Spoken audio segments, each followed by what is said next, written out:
This time between 3000 BCE to 500 BCE was the age of the great sages, the mystics. This was when we had the first sky watchers. These were people who were deeply philosophical. They weren't just looking at the stars to figure out when to plant crops, even though that was a part of it.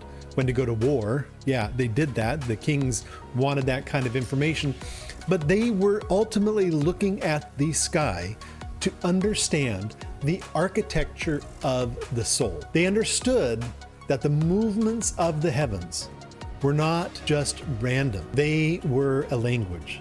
The tradition of astrology that we are stepping into during this course has deep roots in this fertile soil.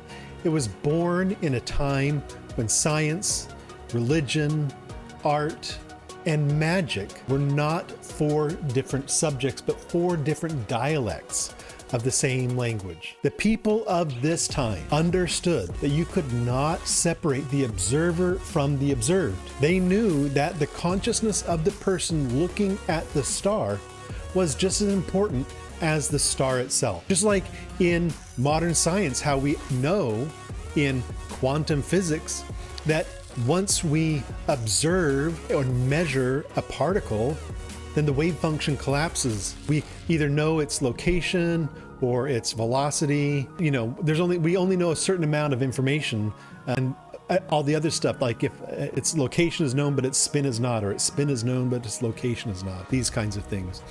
This is the lineage that we're stepping into. These sky watchers, these mystics understood that this inseparability was fundamental to our experience of the universe. And it's a lineage that demands that we look at the why just as closely as we look at the how.